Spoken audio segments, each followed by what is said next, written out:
Friends, in this video for iThought Wealth, I am going to talk to you on the topic how I see advice now. There are different formats in which advice is being exchanged. Not all these formats involve payment of money. For example, you could be following certain Twitter handles who give you advice on what you should do, or you would be reading magazines regularly which give you a lot of advice on personal finance. Newspapers have dedicated teams giving you regular content on personal finance, so that advice is also available to you. Party conversations, talk with peers, nowadays has a lot of advice that forms the core. People want to know what they should do with their money, and more people want to tell others what they should do with their money.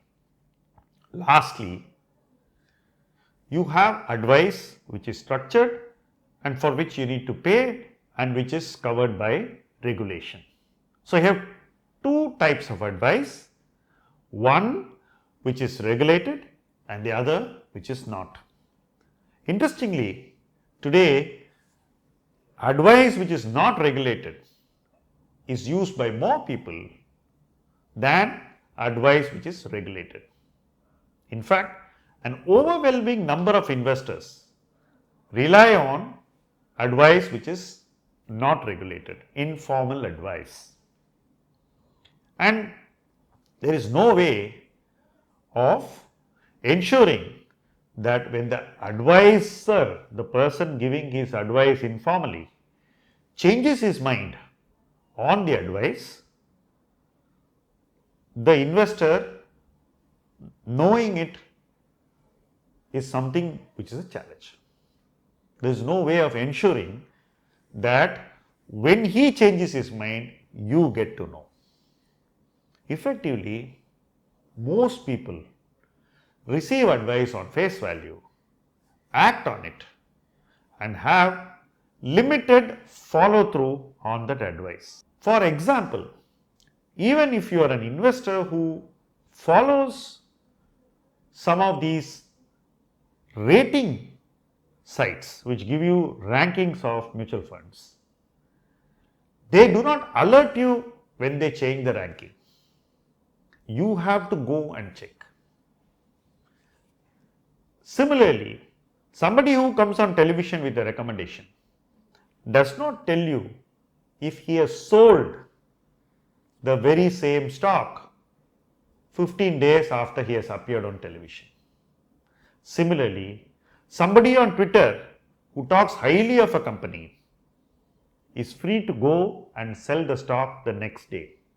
We keep seeing these WhatsApp screenshots of conversations between people who tweet positively on day one and sell just a few days later.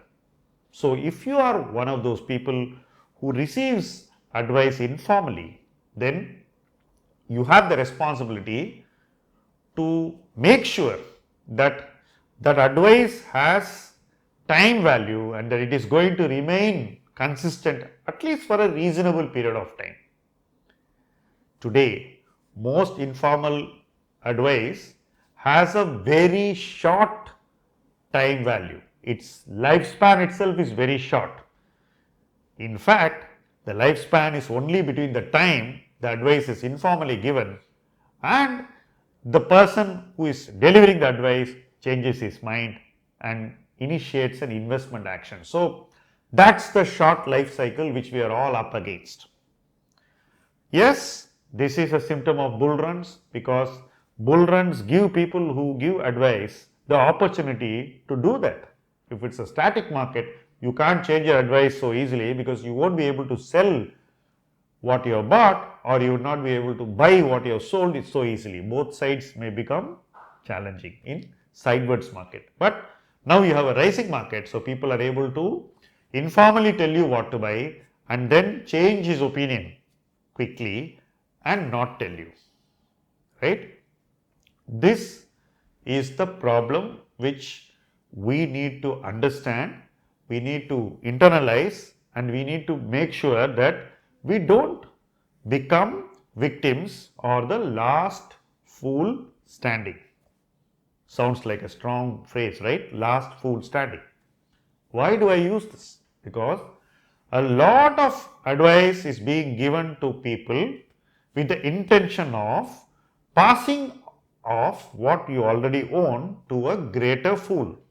And eventually, when this happens between many hands, somebody is going to be left holding the investment at a very high valuation and the stock would have fallen. If I am that person who is holding the investment and the stock has fallen, I would become the last fool standing. So, informal advice which dominates our thought process today has certain inbuilt negatives and it does not provide for consistency. It's not as if formal regulated advisors don't change mind. It is very much within their rights to do so as well, and they need to inform you if they change their mind within 15 days of giving you that advice or later as well. So, they cannot really tell you one thing and do the opposite. So, that is something where regulation clearly has thought about your interest and given you that security and sense of confidence with the formal advisory stream. But the informal advisory stream is difficult to monitor in the same way, or we don't have the same monitoring quality with the informal advisory stream. So, you have games being played on Twitter, we have fund research changing its mind often, we have stock brokerages also giving investment reports which are sometimes exaggerated, and you can't hold most of these people to account. To my mind, the most important thing for an investor receiving advice from anybody is accountability, and you should be informed when the advice changes or the opinions become different. Also, investment actions must be strictly interest aligned, and you must be given that sense of comfort that somebody giving you that advice to do an investment action and giving it to you informally must not go and do exactly the opposite and actually make you the counterparty. He should not sell to you after telling you to buy, and he should not buy from you after telling you to sell. So, these are some of the critical aspects of advice, and what I see about it is informal advice being received can become very risky as markets keep rising. Today we are at a Nifty level very close to 18,000. We are at Sensex levels very close to 60,000. Yes, there has been a slight correction in the past few days, but the new year could see a very different market, and in that market the nature of informal advice can become even more aggressive. It could dominate our mind space and get more mind share than it deserves.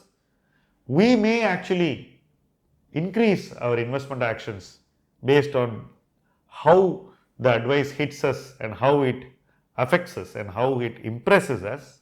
So, you have to manage the advice that you receive informally much better. You have to have very sharp evaluations of both the advice and the advisor who is acting informally, and you need to keep logs of advice you receive from every single person informally. Now, how will this log help you? You will be able to evaluate his advice over a period of time, and you will be able to see how his advice plays out and how it is closer to the reality. There are a lot of people who give you advice which is very creative, very imaginative and hyped, but reality turns out to be disappointing. Whereas you may have people giving advice which is a little bit conservative, always staying within a zone of conservatism, but that advice could be exceeded by the reality and you would get a better outcome as well. The log helps you identify the nature of the person giving you the advice, how consistent they are, the competence with which they give you their advice and the conversion of that advice into reality. So, these are very, very important things for every person receiving advice from another person. The formal stream of advice is regulated, it is well curated and how things should be done is documented, but still you should maintain the log even for the formal advice so that you are able to judge how the advice plays out over extended periods of time. So, we have two streams, one informal and the other formal. The formal advice is documented, the informal advice is not documented.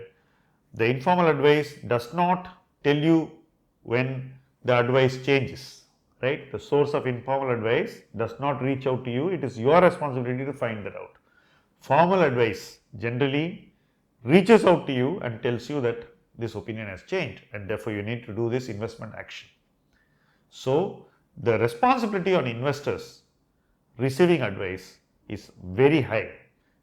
It is their duty to safeguard their capital, it is their duty to ensure that the quality of the additions stay on for longer periods of time. It is their duty to change their investment outlook when the advice changes. So, there is a lot on us, on our shoulders as investors, there is a lot on our shoulders as advisors, and when we transfer what we have on our shoulder to an investor, then that responsibility does not go away, it stays until the investment is with the advisor. This spirit has to come into informal advice and that I think has a long way to go. Thank you very much for watching this video. Do stay the course with iThought Wealth. Thank you.